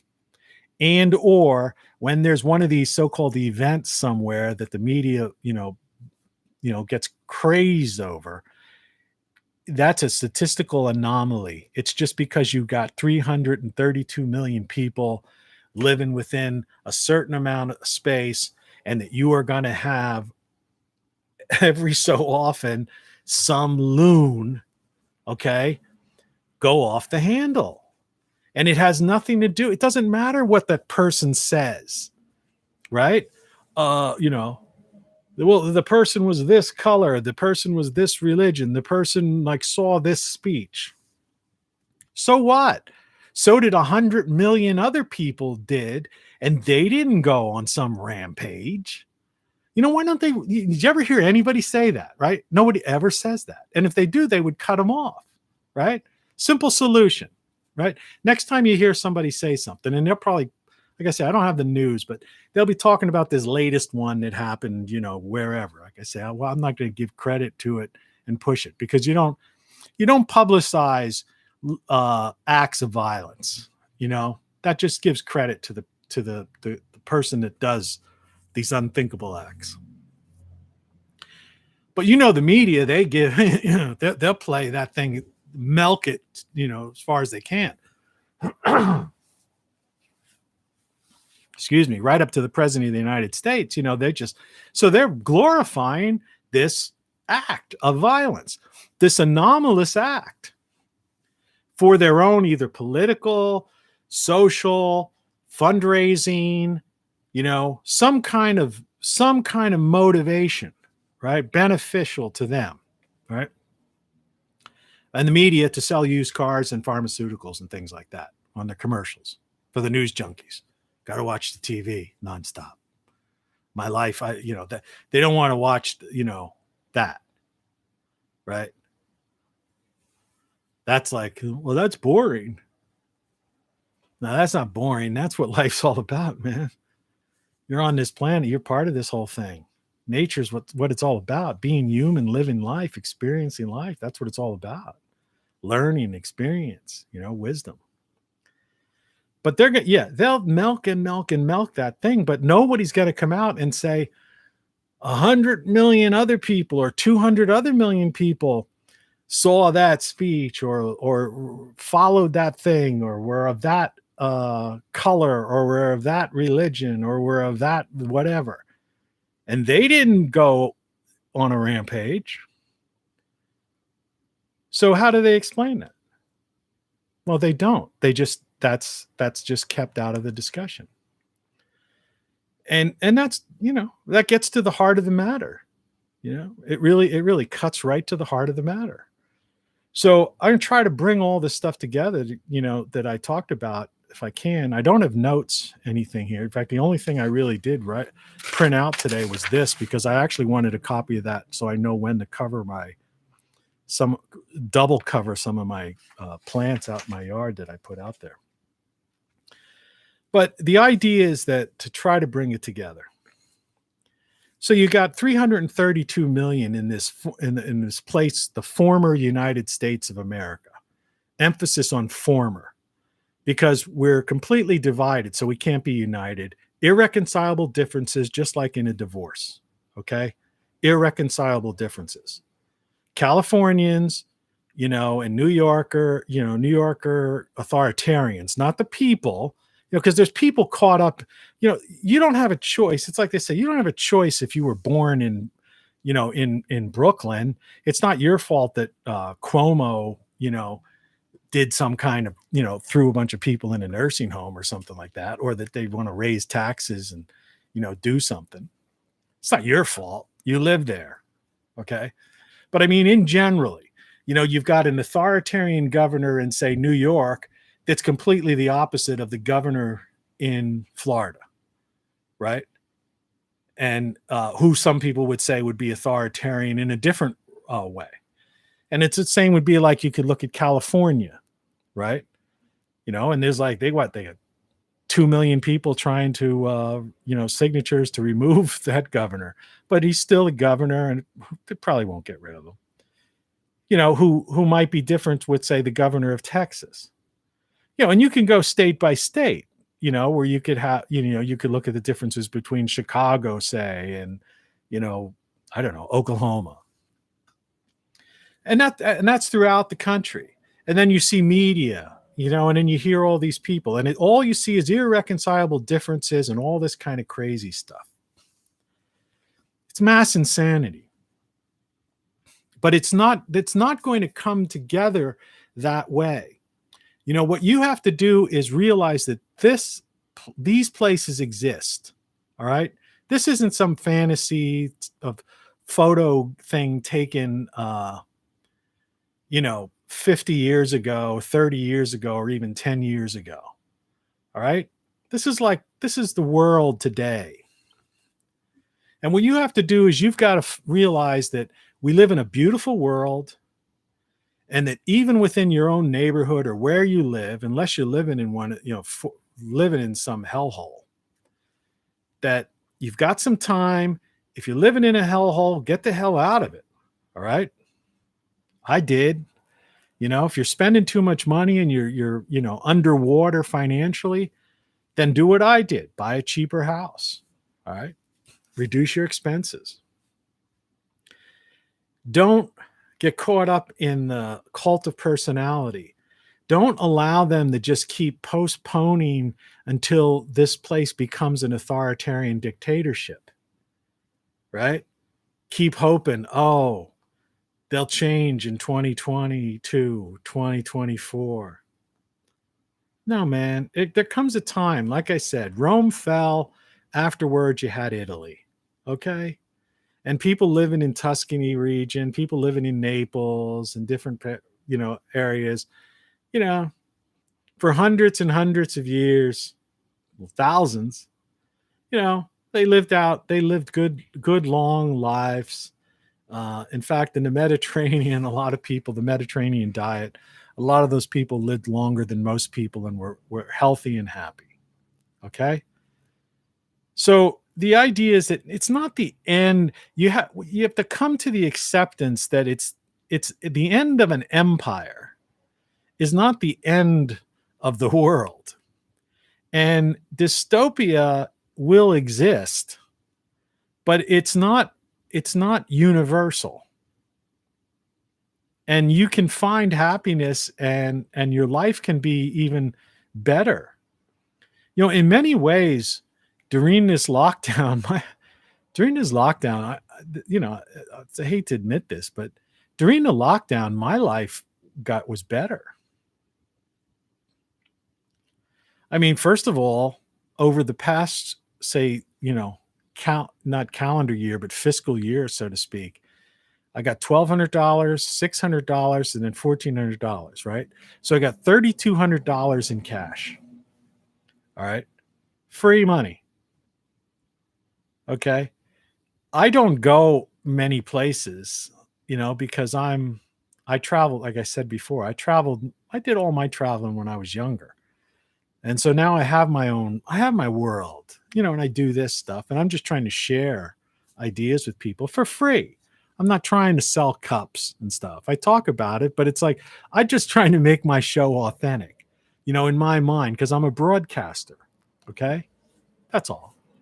Right. I do these things because it's just cool. It's just my thing. Like I say, it's my shtick or whatever. If the idea when I talk about t-shirts or these other things, power things, and that's just for your benefit. It's not for mine. I'm not going to get rich on that. I'm not monetized. I don't make money on these YouTube videos, not even a penny. So I'm just saying, hey, there's this thing that can charge your cell phone in a storm, and it's, could be, has its own little solar panel on it and NOAA weather radio. And then there's this other thing you could plug something into and it'll provide power for you. That's all I'm saying.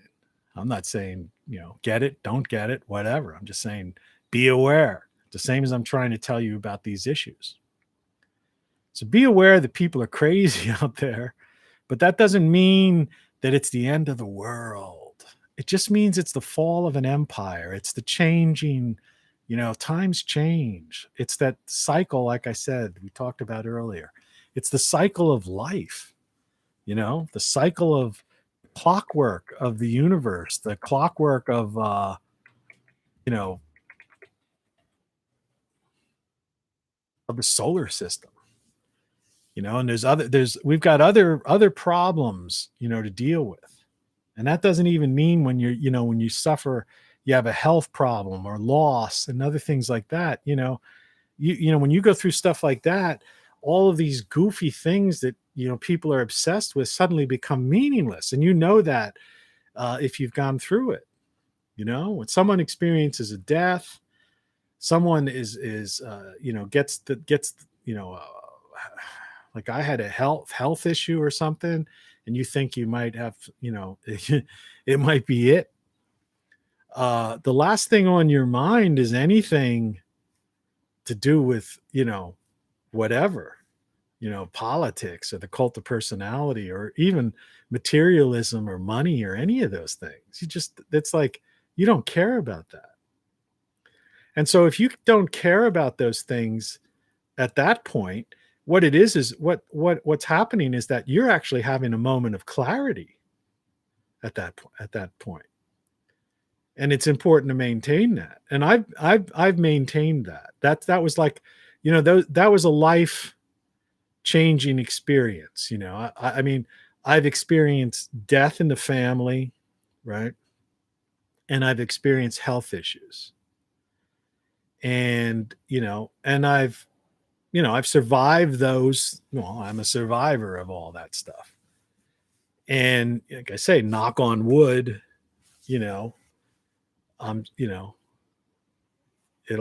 things will still be good. But I didn't, going through the things you go through, they make you, what's that line is, they make you stronger, put it that way. And too many people, sometimes they move on and try to forget or block things from their mind, or maybe like use the escape with some sort of drug or something, go to a doctor and say, give me, pump me, give me some kind of pill so I can just give me a happy pill, or people just get, or some kind of street drug or something, just so they just don't have to deal with it. And, or just immerse themselves in alcohol or something like that. It's like, I'm not, I still drink, and look, and I'm one of those guys that doesn't play games about it or like, apologize for it. Look, if I decide I'm going to have, happy hours on a Friday afternoon and I'm going to drink some beers. Yeah. I mean, you could call it getting drunk. You could call it getting buzzed or whatever, but yeah, that's why I'm doing it.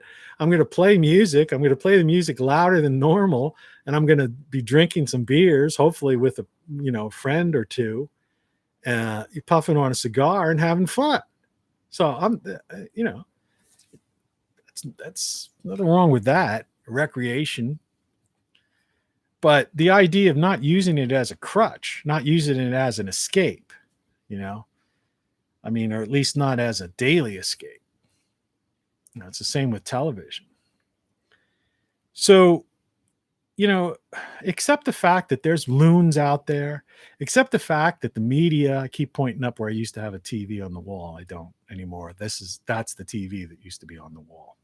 And I just keep constantly pointing at it.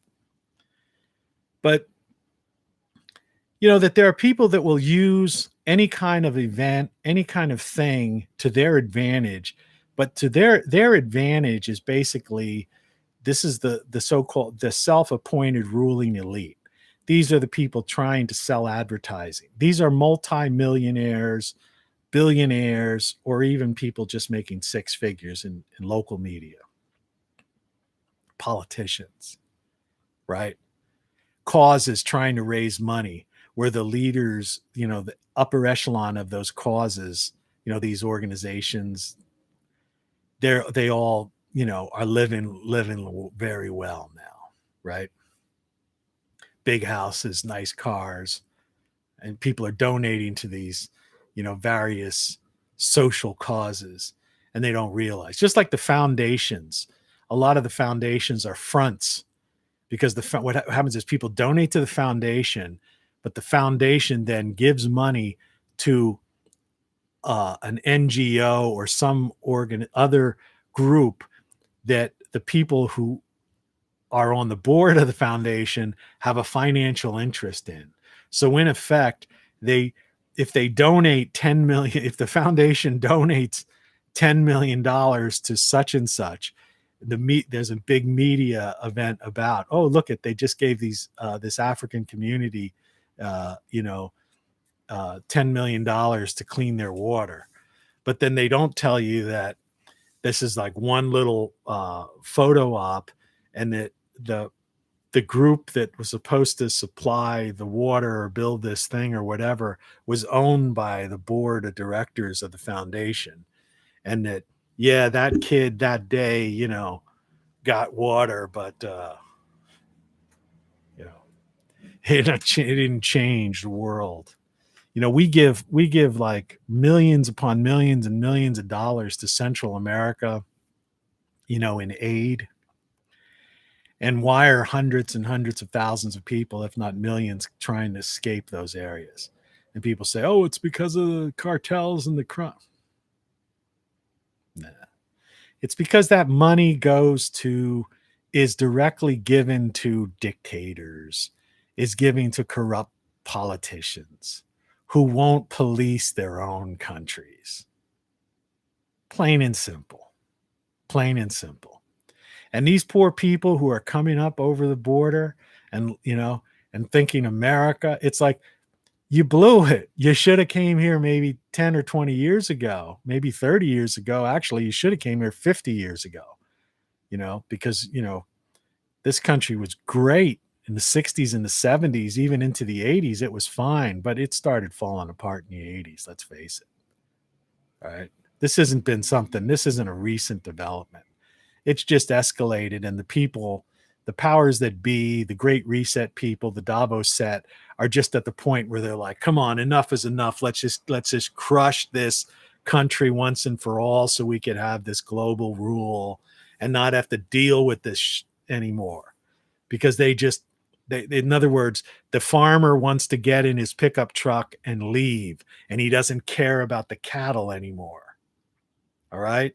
It's been a hassle fixing the fence, keeping the cattle in, getting them, feeding them, milking the cows, doing all this stuff, to caring for them, dealing with the veterinarian, and all that stuff. And that's what's going on right now. And people don't see that. They just, let me go, what kind of fantasy world are you living in, man? Right? Get your tinfoil hat out. That's it. All right. The Davos set is that is the analogy. The Davos set, the World Economic Forum, the Great Reset, is basically the farmer getting in his pickup truck and leaving the farm and leaving the cattle behind. And we're the cattle, because we've been cattle on a tax farm and a consumer farm for decades and decades, since, that's all we are. Now, what happens when the farmer leaves the cattle? You think about that. And that's what's going on right now. That's the truth. And if you want to get caught up in political parties and the cult of personality of some messiah character, politician, a messiah politician, you're crazy. You've lost your mind. You're as bad as the loon. And if you want to talk about some issue, right, that's a statistical anomaly, because when you have 332 million people, you're going to have a wacko here and a wacko there. It just happens. It happens in nature. It happens in everything. And so, but this is the world we live in. And so don't forget that life is beautiful. People are beautiful. So get yourself, if there are people bringing you down, shake them off like a bunch of, like a dog shakes off his fleas. All right. Don't let people bring you down. If you live in an area where you're paying 5-10 times what you should be, or even 4 times what you should be paying in rent or mortgage, get out of there. You got 6 months, maybe 18 months at the outset, but I'd say spend the next 6 months. Think about it. You have to understand, I cut my costs down so much. All right. When I bought this house 5 or 6 years ago, that I literally didn't have to do anything. My taxes, mortgage, insurance is less than $200 a month. Think about that. Okay. And I'm growing food that's like 7 to 8 months worth. And soon I'll be growing like a year's worth. And you don't have to do that. I'm just saying you can cut your cost. My entire cost of living is less than I was even paying rent. What is lower than what I was paying rent before before I bought this place. And there are places like this all over the entire country. And there's probably places like this that just not so far from where you live. And as you get a little bit older, it doesn't really matter. What do you lose this idea, that you're brainwashed. People want to live in some rectangular aluminum sided house in some cookie cutter neighborhood, right?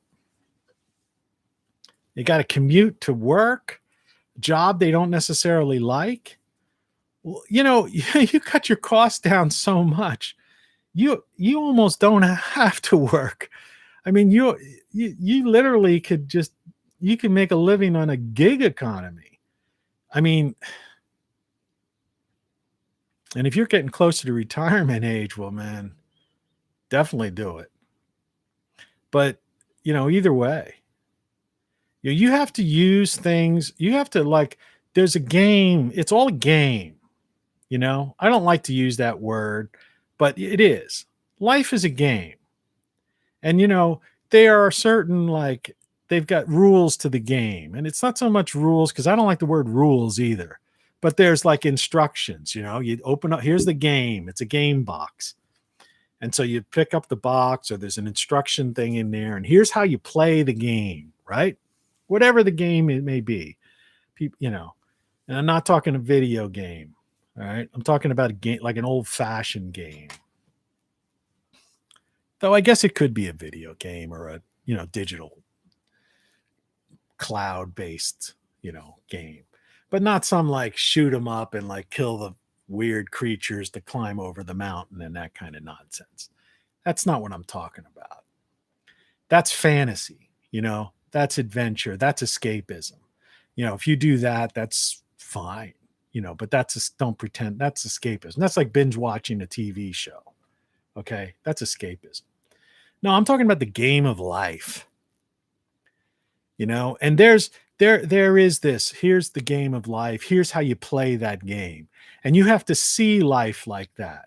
These other people, the people who are ruling and winning, all right, they know the rules of the game. They know how to play the game, and they're playing it. You just have to figure out that game and play by those rules.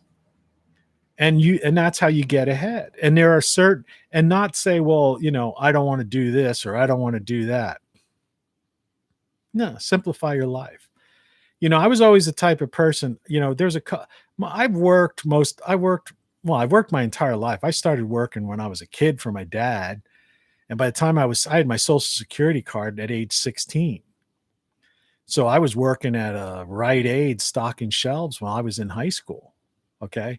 So I worked my whole life either for people, or as I got older, I got into my own businesses or whatever. And I, eventually was either, running an operation or doing my own business. But there were times along that long road, to got me where I am now, where I've been unemployed a few times. And there were times when I was unemployed and I was the type of guy who was too proud to collect unemployment or to try to get food stamps or something like that. Because I was like, well, I'm against that. That's and then eventually I woke up to that idea that, well, wait a second. Isn't that just part of the game? Didn't I have unemployment compensation deducted from my check, for all those years, right? And so the last time when I was unemployed, and this is years ago, I'm retired now. But the last time I got unemployed, I said, to heck with it. I'm going to apply for unemployment. I've worked my entire life. I paid more money into that fund, okay, than I'm going to get out of the 26 weeks they give you, which was true. I had paid far more in than I got out. It's the same with Social Security. It's like people try to, I used to be from that idea, oh, these social programs, this is these welfare, this type of thing is like, and I'm going, wait a second, they were deducting Social Security. And I had some years, when I worked in the cities and I was the general manager or the supervisor or, some of the bigger paying jobs that I had over the years, I was paying in pretty hefty amounts of deductions into Social Security. And so it's the same with this, so the last time that I've got, when I had, I'm just explaining this because some people have an aversion to this and they think, oh, they, there are people that abuse the system. There's no doubt about it. There are people that are basically generationally in the system. And I'm against that, because but I worked my whole life and I've accomplished things and I've done things and I've innovated. And so I have no, for me, I look at it and say, look, I've contributed to this country. I've had jobs, I've contributed to people, to the minds, to people's minds and stuff through, certain jobs I've had. I've mentored people. I've done stuff. I've written books and, I've done things. I'm trying even now to impart knowledge with you. And so my point was that that last time when I was working a job and then I was unemployed, I took the unemployment, and the unemployment wasn't really enough because, not like these people right now that are getting extra bonuses, and people have been living on unemployment for over a year now, plus getting the cash money. But I qualified for EBT, which is like basically food stamps and free healthcare because I was under the poverty level, right? But what happened was, this is the kicker, and a lot of people wouldn't share this stuff because people are like, they're afraid to say this, because they want people to think whatever. I mean, look around. I have all this. I mean, I've acquired everything I need in life. All right. I have all the computers, the equipment, the stuff. What do I need? Right. I own this house, but the point was, my cost of living got so low that I realized that once I was reaching the unemployment and that I was I was at the poverty level, which was like below $12,000. I think it's something like that where I am. That I qualified for food stamps, free healthcare, right? And other considerations on things like utility bills and stuff like that. And I had a major operation, two major operations and a couple other so-called procedures in calendar year 2019 is when I was at that point, because I couldn't work. Excuse me. Because I was ill. I had problems. Like I said, a kidney operation, and then I'll just tell you, I had prostate cancer.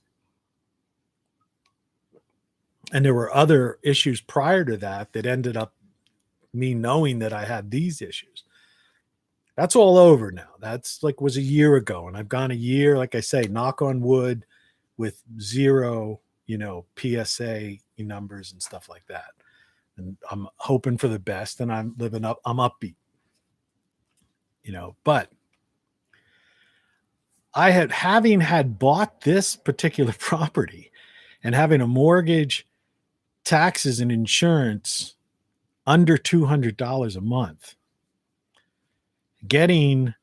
initially getting $190 in food stamps. They call it EBT. You get a card. It's an electronic transfer and free healthcare. I had no copay. I had these 2 serious operations. Luckily, I had a Johns Hopkins cert guy who interned there, a surgeon who was a, genius. I mean, one of the top surgeons, do the work on me. And I got through all that stuff, and I didn't pay a dime, you know. And so basically, and so I retired, and I live, my cost of living is so low that I even in this situation, I still have a couple extra $100 on my retirement living that, I could buy something that, or have if something comes up, that I need, need some to pay something, a couple of, extra money. So under this entire lockdown, the whole end of, and I'm ending this video, and thanks for watching, is that under this lockdown, it actually, for a guy like me, it actually was beneficial. So the same way Bezos became the richest billionaire in the world, like worth $60 billion or something. Simple me, got to the point where I could live on less than $12,000 a year and live well and be happy. And as my no longer qualified for that high amount of food stamps, EBT thing, so to speak, I started growing my own food in the garden, and I'm living healthier, feeling better, and just making my house and doing these kinds of things, whatever. Now, that's not for everybody, and people who have families and kids and stuff, it's different. It's different for each of us. But what I'm saying is, if I could figure something like that out, you could figure something like that out. And I didn't just snap my fingers and do it. I researched, I looked around, I went online, I was looking for, houses. And online you can see houses. They show you the picture of it, the map of it. You find the neighborhood, the area, right? And then there's pictures of the interior of it. And you can see the taxes and the cost. So if you're not happy where you are, you're spending a fortune and you want to just kind of simplify your life a little bit, start the process. It took a while. And closing on a house, I'm not going to pretend that's an easy thing. The banks, it took me well over a month. They kept asking for another document, another paper. Where'd you know? It's like, it's a process. Bankers are pain. But, I found this place and I was move-in ready. Like I said, I've got a leaky roof that I'm dealing with. I mean, because for the price I paid. But it's not that bad. And it just, and it's something that eventually I'll solve. So, excuse me.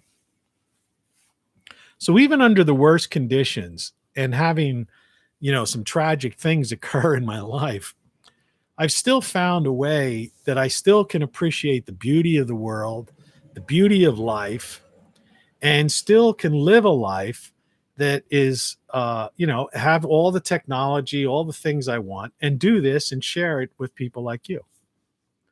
So it's just something to think about, so throughout that whole craziness that this 2 hours has been, the takeaway is that, hey, life is good. Dystopia is here, but it doesn't have to mean it's the end of everything for you. Rome fell, Italy survived, right? The United States, I say, has fallen. I really do. But America is going to survive. It's just a matter of where you are and which state, these divided states, where you decide to live and how you live your life and how sorry about that, it hit the microphone. How dependent you are on that corporatocracy, the people pulling the strings. Though, quite frankly, I think over the long haul, they're going to be that farmer is just going to get in a pickup truck and they're just going to go do their own thing. They don't need us anymore. And those poor people coming over the border thinking America is going to be the dream, American dream. Forget it. They're going to experience the worst of it. And those people in the inner cities and the gang people and the drug, no, that's dystopia. That's the crazy stuff. Get away from them. Just get away from them. As far away from them as you can. And it's not like some Mad Max movie in Australia. I've been in Australia 3 different times, where you've got all this open area and these people are going to be like coming out to, coming out for you. That's not how it works. That's not how America's built. America has 332 million people, highways and infrastructure and all kinds of weird stuff. There's places that you can live out the rest of your life fine, and your children can live out the rest of their lives, and your children's children. It's a whole different thing, than you think. All right. Remember, cartels and gangs and thugs, there's a structure and a hierarchy to them. They can't get too far out of that hierarchy. So what you have to do is you have to remove yourself from, get as far away from that kind of subculture, right? Drug culture, thug culture as you can, because they've got plenty of stuff, LA, California, it's like what goes on in Seattle, Portland, and all those areas. They're going to be fighting that stuff out, and going and dealing with those regions, maybe eventually they'll move into Tahoe and Vegas, right? And places like that. But the idea is that, no, you just got to get away from those people. They've got years, decades and decades of plunder in their areas before they're going to come, to the outskirts of town, and places like that. You just want to make sure so don't let people scare you and fearmonger you about that, right? There's places that'll be safe, right? Unless you're like wacko neighbors, then that's a reason to move. So good luck, to be continued, Good morning. Have a good morning, a good day. Enjoy the next couple days of decent weather, at least in my neck of the woods, and most of these former United States. And I'll talk to you probably tomorrow. Cheers. Take care. Bye.